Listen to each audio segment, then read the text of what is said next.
Hi everyone. This video is a very special video. I am making it in remembrance of the Columbine Tragedy. This year is the 24th anniversary of Columbine, and it is also my second annual Columbine Memorial video. Last year was my first video on Columbine, and I did a book review about the massacre. The book was The Inside Story of Columbine, Lies, Cover-Ups, Ballistics, Lessons, and it was written by Randy Brown, who's a Columbine high school parent. If you haven't read this book or gotten it, I really advise for you to read this book. It's very informative. It's a very powerful read. The reason that I decided to do my first video was last year I was exploring all of the different events that happened during my childhood that had an impact on my life, and Columbine was one of them. I was about 9 years old when Columbine happened in 1999, and it's something that's been etched into my memory as well as the memory of others throughout this society. This year, I do not have a book to review for Columbine. I just wanted to have a discussion about some of the things that we talked about last year. I wanted to go more in depth with the topics that I brought up in the last video. I also wanted to compare them to the most recent shootings that we have had and the most recent massacres that we have had in the Western world. I have this Columbine memorial pin that was sent to me as a gift, and I really cherish it.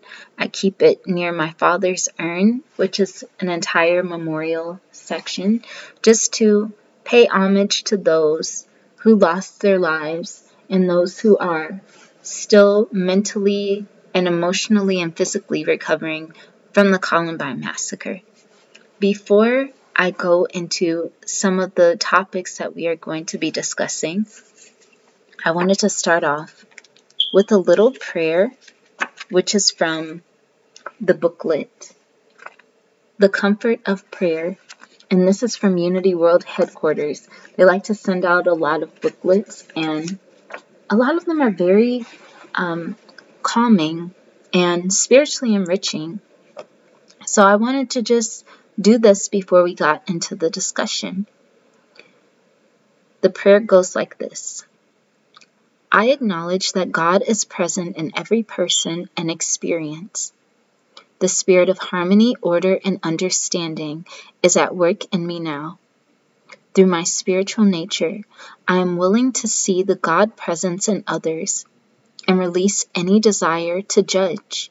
The divine spirit that dwells in each of us is greater than any disagreement. My heart fills with serenity and faith. Life is mine to live in peace, joy, and abundance. Let there be peace in all people at all times. In a posture of trust, I let peace pervade my being when I see and hear of troubling conditions in the world or within my family. I lead in peace, fostering harmony that stems from the unifying power of infinite love. I choose to trust the good, the God within myself and others. Easily, gracefully, I release the past so that I am free in this moment for all that is possible now.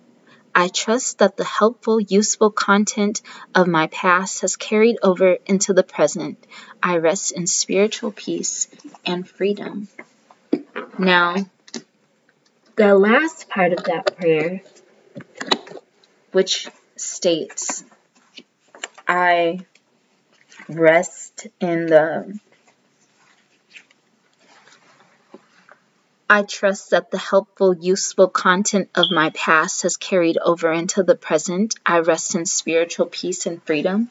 It's very difficult for a lot of people, especially if you have lost a person due to senseless violence. The only thing that we can do now is just learn from what we have experienced. We can't change the past. We can't bring people back, and that's very unfortunate. But the only thing we can do is to prevent and create a healthier society from the unfortunate disasters of the past.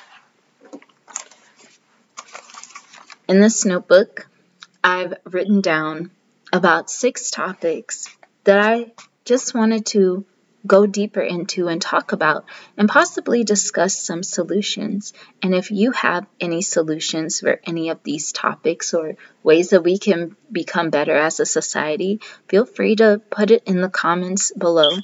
I'm going to share with you some of the things that I've learned in reading about Columbine and some of the things I've experienced in my own life and what I've noticed just working with children, adults, and people as a whole.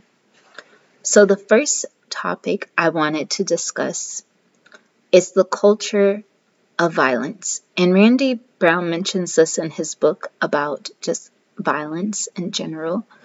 But the culture of violence. When I think of the culture of violence, I think of desensitization. That's a word. When you're brought up in a culture of violence, you become desensitized over time, even if you realize it or not.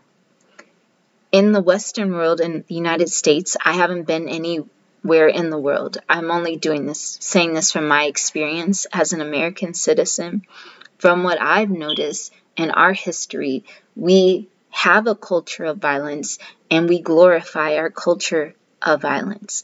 But we do it either subtly. In the past, it was more, profound.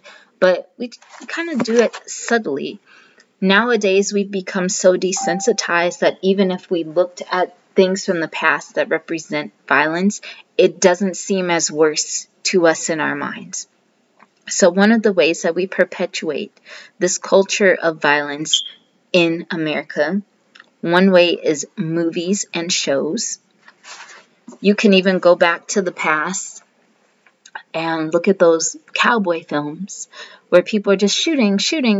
Oh, it's a massacre. It's not as detailed as the cinema that we have now, but it's still the same concept. You had the bad guy versus the good guy, and you had to take him out. You had to conquer the villain. So it's always this, nobody's really working together like that. There's either an enemy and a hero. There can't be 2 heroes. It's just like you versus you, them versus them. Just creating division. Movies that create division. Movies that dehumanize people, where you feel that if that person was something was brought of harm to them, you really wouldn't feel anything for them. That's why a lot of people of the past, especially certain minority groups, would protest against certain movies, especially if the movie painted them in a very unflattering and inaccurate light. So the same thing can be said for today. I know back when I was a child, some of the movies I couldn't watch. If you compare them to the movies nowadays, they're not as bad. But when I was a child, I could not watch films that had to do with gang violence. It was just too real. I didn't want to see people getting shot. I didn't want to see blood and gore. I didn't want to see bullet-riddled bodies. I couldn't watch it. I couldn't even watch horror movies. I still can't watch horror movies, and I still can't watch gang violence movies. Now cinema has gotten so artistic that now you just see blood and gore and arms ripped up and nobody blinks an eye. Because over the course of time, we have gotten desensitized. The same with shows. Shows are almost like mini movies. The same thing. Video games. A lot of people when I was a child would complain about video games. Oh, oh, those children, they're just being like this because of the video games. And a lot of the children would laugh. They'd be like, oh, these old people, they don't know what they're talking about. But now that I'm older, I'm like, you know what? You had a point. You had a point. And I sincerely apologize for laughing at you when I was a child. For thinking like it's more than just video games. But when Dylan and Eric, the Columbine shooters, they would play a game called Doom, which had to do with active shooting, or you were operating from the perspective of a shooter. So now you have games that like, oh, I'm killing zombies. Oh, it's Grand Theft Auto. Now you are in the same predicament. It's just different, scenery, and it's more realistic. It's not like the graphics of the late 90s and early 2000s. This is like HD. This is almost like flesh in your face. But you just think it's a game. But when you're a young child growing up on that, at a certain point, the game and reality seem to merge. Some children can't tell the difference. Some teenagers can't tell the difference. If you play it long enough, if you immerse yourself in that world long enough, that's why some people were not liking the concept of the metaverse.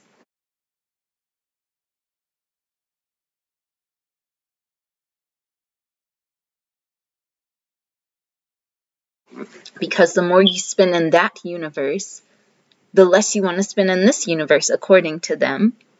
Because you like this alternative world better than your own world, which is why Eric and Dylan played Doom over and over and over and over and over and over and over. They didn't like their own world. They wanted to be in another world, so they immersed themselves in this other world, which caused them to have lack of sensitivity for those living in the actual world.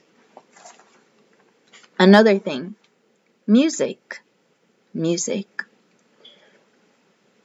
I still remember when I was a child, and I'm just going back to the back.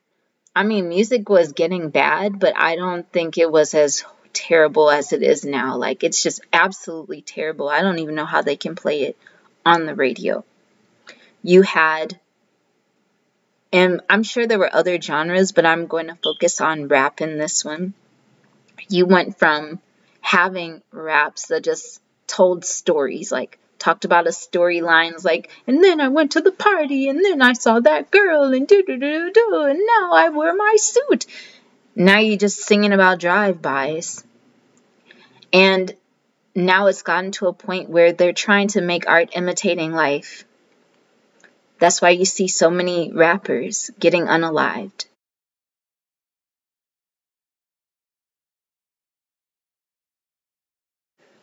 They might be a rapper for a year or two, and then all of a sudden they're unalived by somebody. They're trying to mimic the life that they sing about. There's so many songs I come across where it's just dudes in a car coming out, driving by your house, I'm going to shoot you. One little rapper, and I think I may have mentioned him last year, is Lil TK.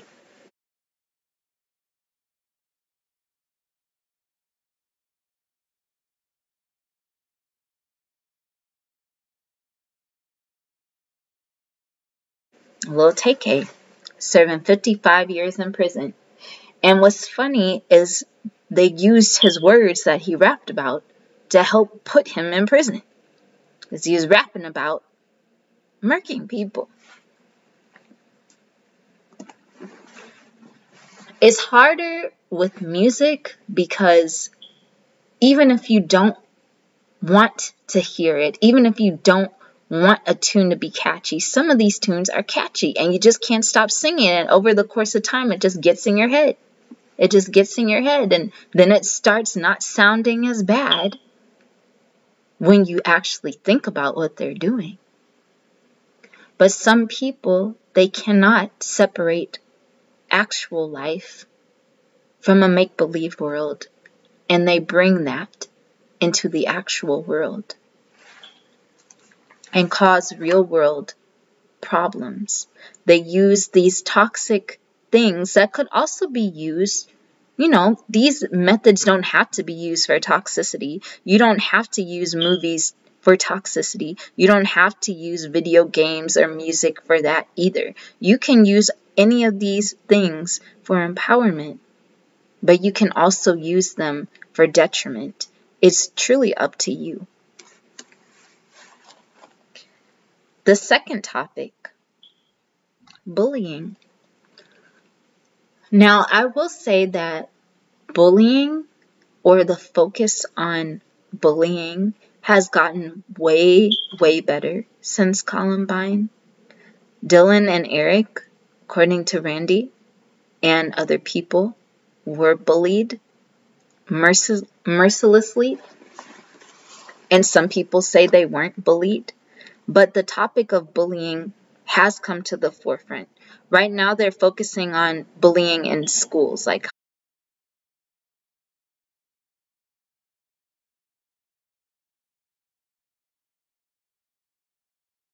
high school, middle school, elementary. You might even say like workplace bullying is starting to make a forefront of its own as well. But bullying is something that has been taken more seriously, which is one positive thing I have seen. I didn't hear much about bullying when I was a child. I did see bullying, but it wasn't on a national topic scale, I guess, when you think about it. It only became that way when the children started reacting to their bullying, or the children started taking their own lives due to bullying. That is when people started taking it more seriously. I think that the anti-bullying campaign should continue to grow stronger. I think it's somewhat making an impact. I don't know how it would work for if they have to change it for different types of like children.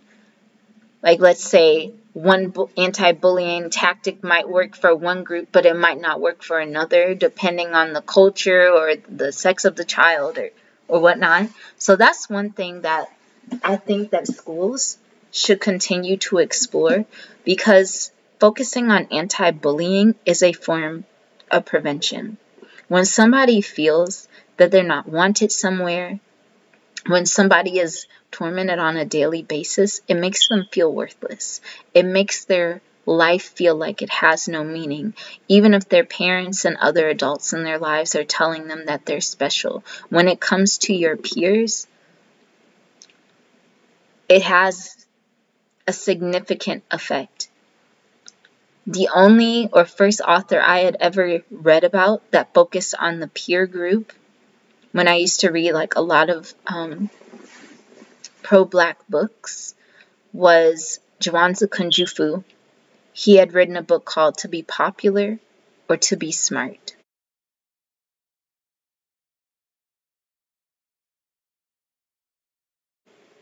And he focused on the peer group for Black children. He said the peer group is stronger than the parental group.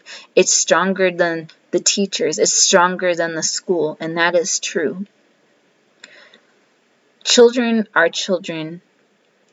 We can only guide them so much. But one thing we can do is to teach them how to respect others and how to manage their own anger, how to manage their emotions, how to accept people that are different from them, because most of the time the bullying comes from either jealousy or some other underlying issue, or being exposed to people that you've never been exposed to before, like a different group or somebody speaks a different language. So teaching children the differences in people and celebrating the differences in people possibly could help with the bullying.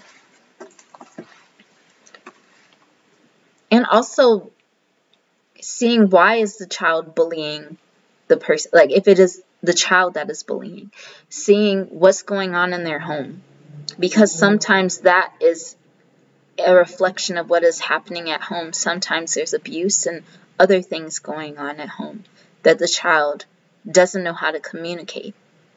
3, communication and feelings. Now, that is one thing, that is one topic that I also feel has gotten better. People are becoming more vocal about their feelings, which I guess for some people is like, you're saying too much, you're saying too much. But at least they're saying something. Because back when Columbine occurred, or at least from the culture that I came from, I wasn't in high school, people didn't really talk as openly about their feelings with their peers or with their educators as they do now. They may have talked to a counselor, but nobody really knew. Everybody suffered in silence, and a lot of people suffered in silence at that school, according to reports.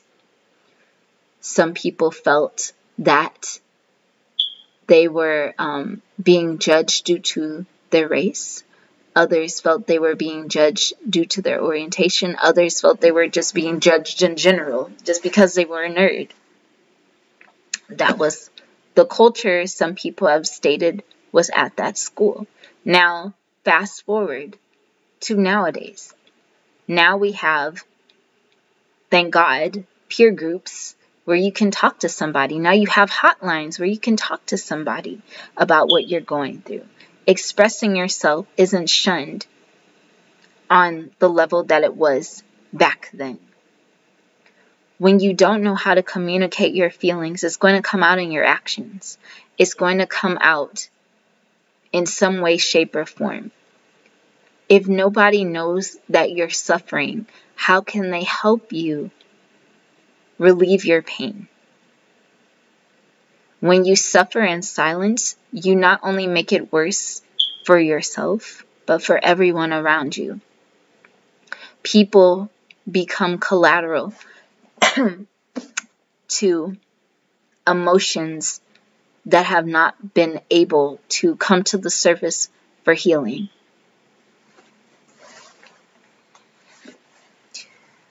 Also, I think they should also, me personally, I think with like young boys, they should really emphasize expressing their feelings. Some people would see it as like anti-masculine, but we have to remember that boys are humans too, and they also have feelings too. So even focusing on them to express their feelings and how they're feeling, if they're feeling angry and all of that, that would be something to do as well. Allowing people to actually have feelings. They can't be happy all of the time. They can't be smiley all of the time. It's okay to be sad. It's okay to be angry. It's okay to be bored. We're not just one-dimensional beings. We are very complex beings, and we have very complex emotions. And if we have a name for each emotion, then each emotion should be validated. A lot of people have outbursts because they feel their feelings are not being validated. They feel as if they're being gaslit and ignored, and that nobody cares about what they're feeling or going through or experiencing. And that creates a pool of violence, that creates the groundwork for violence, because it's like a boulder, and the nitpicking is the water. You brush away at the boulder, you brush away at the boulder, and it takes a little and it takes a little till it gets destroyed. Or probably that's the wrong analogy. Probably like a volcano. You never know when it's going to explode. You never know. School,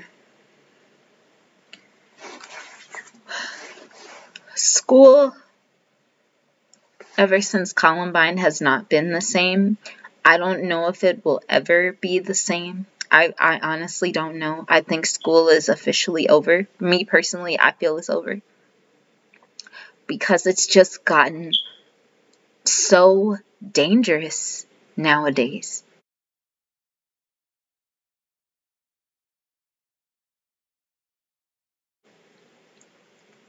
Security breaches and everything. You just had that terrible, terrible massacre at that little Christian school where the glass was broken, and that's how the intruder got inside.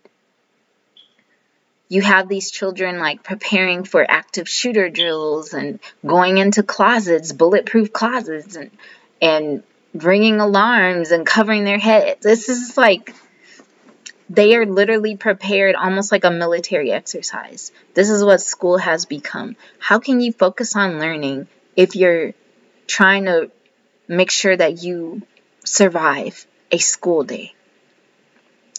Recently in St. Louis, there was a school shooting, and I was actually very surprised.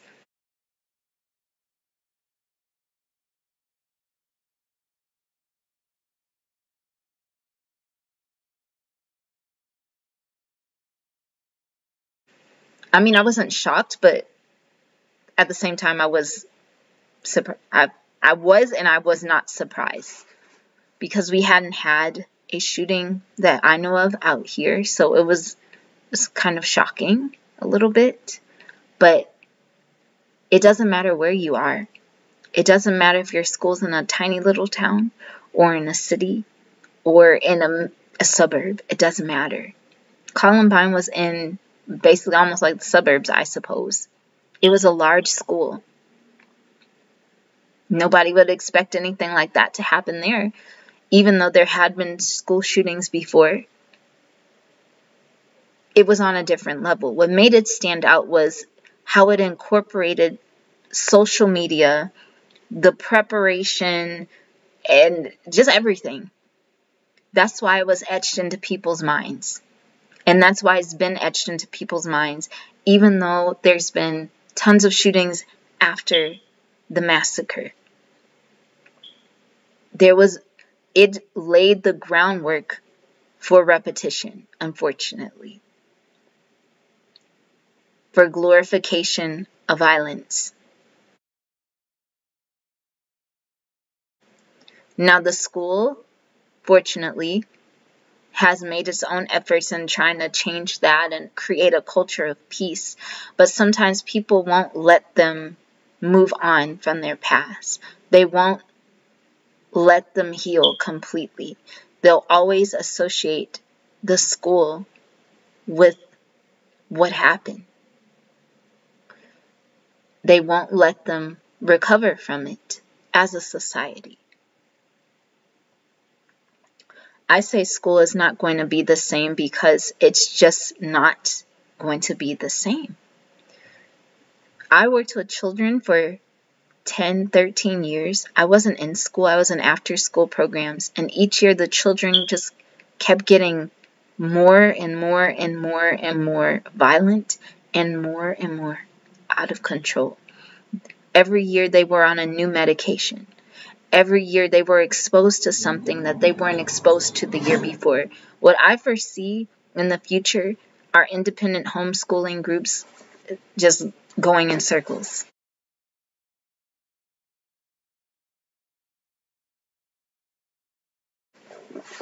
People are going to start having their children go to school digitally because they'll be too afraid to send their children to school. When I was 23, I was like, you know what? I'm not sending my children to school. It wasn't because of the shootings. It was just because of my work with the children. I just noticed them getting more violent. I didn't even want to trust a child around another child. That's just how bad it's gotten. You just had recently a 6-year-old shoot his teacher, a kindergartner, shooting a teacher. What is this world coming to? What is this world coming to? Until we fix this issue, School is not going to be like the school that you went to in the 1950s or the 60s or the 90s or the early 90s. It's not going to be the same until we foster a culture of peace, and that's going to take a while. When it takes a long time to get to somewhere, it's going to take an extra longer time to get back to the right state of mind. If you smoked 30 years, it might take almost that amount of time to completely throw off your habit. And we have to be willing to consistently invest effort and time and energy into permanent change for the better. Social media and the digital world. Now, I mentioned earlier the types of things that make Columbine stand out. So another thing that made it stand out was social media, because Eric had his webpage and was talking about murking people and doing this, and nobody took it seriously at first. I mean, the Browns did, but the cops and all of that, nobody took it seriously. Now if you do that, they're coming to your house. They're going to check your room. It's not a joke anymore. It's not. But I think it was more shocking because social media in 1999 was not like the social media it is now. Like, they didn't have TikTok. They didn't have Instagram. But there was no Facebook. I don't even know if there was a MySpace. I don't think there was a MySpace. Because I remember Facebook came out when I was I in high school? I think I might have been in high school or maybe out of high school. But it wasn't to the level that it is now. Nobody really took a web page like that seriously. Now you have to take every threat seriously. If you have a child, don't be afraid to monitor that child. I'm not saying be a stalker. I'm not saying be like an FBI agent. But have a healthy monitoring. What is your child doing? What is your child looking at? Who are they listening to? Who are the people around them? Who are their friends? There was a girl that tried to, she was a Columbiner, not like what's a Columbiner? I think that's a group where they're obsessed with the shooters. Her name was Soul.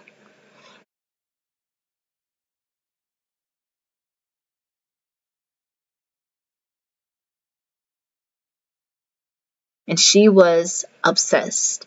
And I guess she tried to pull in her friend, her best friend, into her obsession. But the best friend had a strong parent, so it didn't work.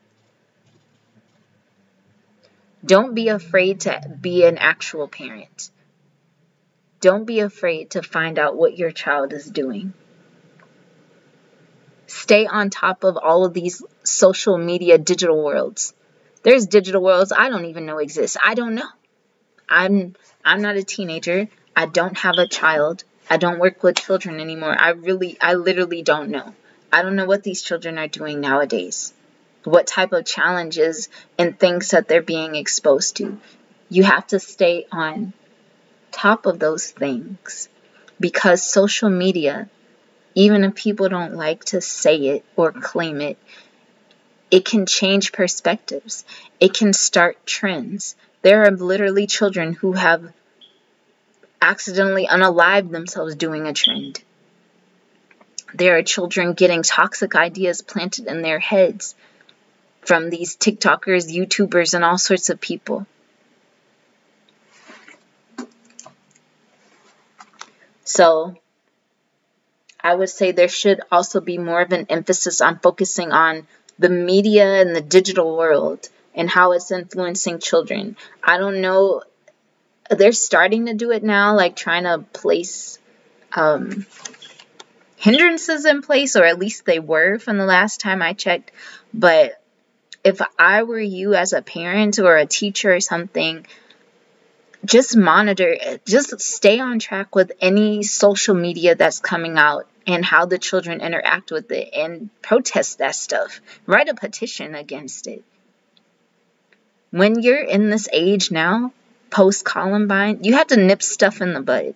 You can't wait until it becomes out of control. People are acting like these shooters and stuff just one day they did it. Like, no. There were signs. Whether it was a hint of mental illness, or a note, or an unaliving attempt, or something, they always will leave some type of sign or clue. Don't be blind out in these streets. Laws. I'm not politically savvy, honestly. I don't know anything about the gun laws. I don't know. I'm not politically savvy. So I really can't go into, details and bring up laws or whatever. I don't know all these political words. But what I do know is, and just like me, I need to do this stuff. Just stay on top of politics when it comes to just public safety in general.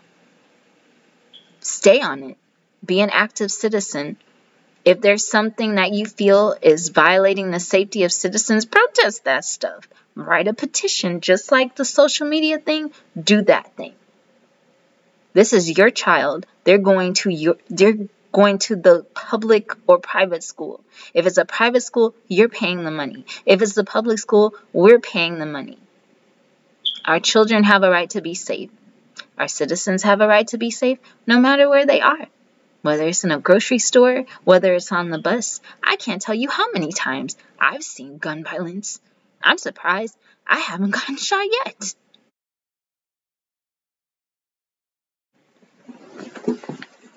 Had an almost stabbing on the train. Had an almost shooting on the train.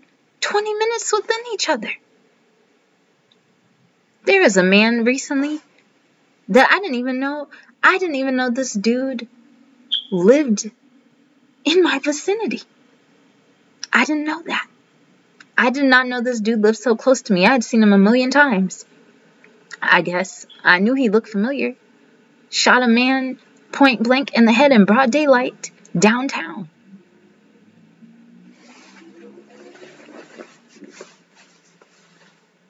It's bigger than just guns. It's bigger than just public safety. Now you're moving into the venture of mental illness, which is an uncomfortable topic for people to discuss sometimes. But it has to be done. We have to face the things we don't want to face in order to create a safer world.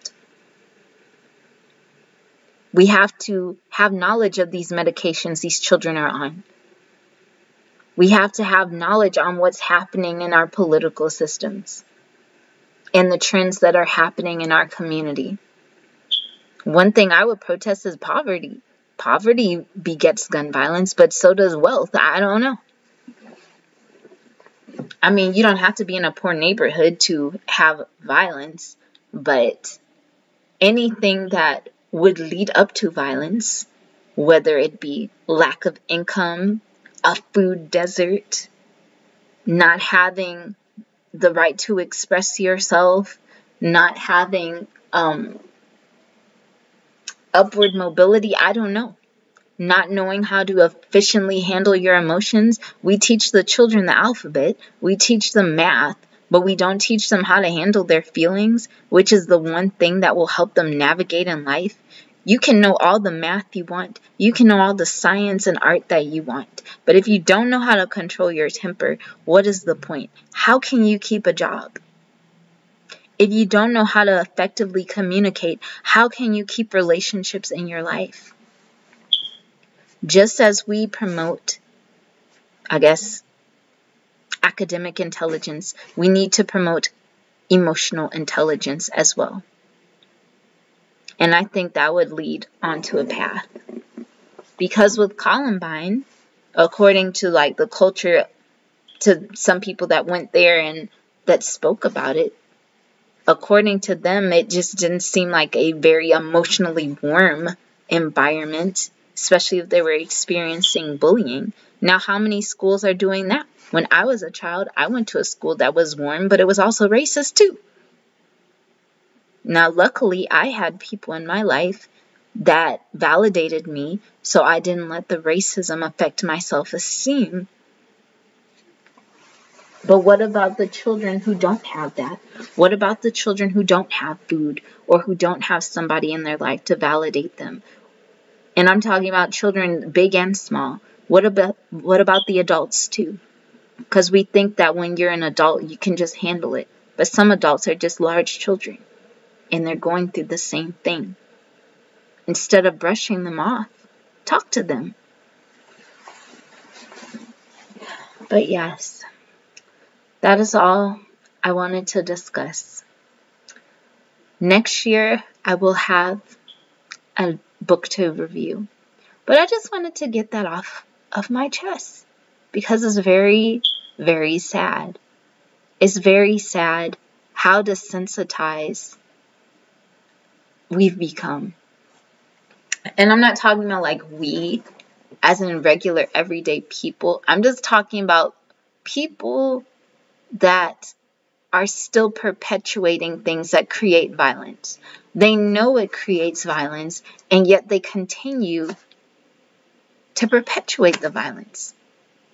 Another thing we should boycott is anything that promotes violence, whether it be a movie. And I guess people be like, oh, that's going into creative expression. Okay. But at least let's start with the music. Because what is so creatively expressive about a drive-by in a rap song? Tell me. What is creatively expressive about that? How is that going to benefit? Because you already have young musicians dying, trying to replicate the life that they sing about. And that's just, I don't want to say the word I actually want to say. I don't want to say the word I actually don't want to offend anybody, but that's just unwise.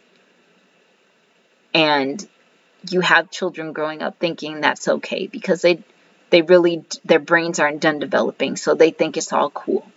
We're creating a society of desensitized monsters, essentially.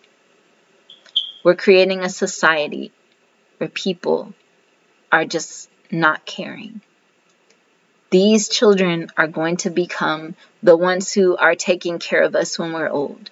These are the children that are going to be making the laws. So you might as well give them emotional intelligence so they can have some inkling of morality in some way, shape, or form. Despite whatever belief system that they have. Just have a basic, generic board of morality for them to follow. Be respectful, be kind, be a good citizen. Just the basics. Communicate what you're feeling.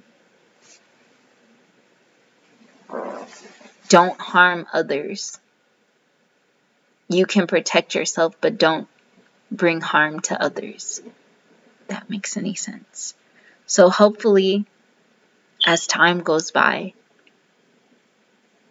if we take enough action in our own way, in the right way, whether it be promoting more positive things to drown out the negative things, or putting forth effort to drain the finances from things that are promoting violence in our society. Either way, one day, there will be a change. It may not be in this generation or the next generation, but in some generation, we will wake up and change for the better. So thank you all for watching this video, and rest in peace to all of those who lost their lives in the massacre. Rest in peace to all of those who are victims of gun violence and their families. Keep them in your prayers. keep them in your prayers, and never forget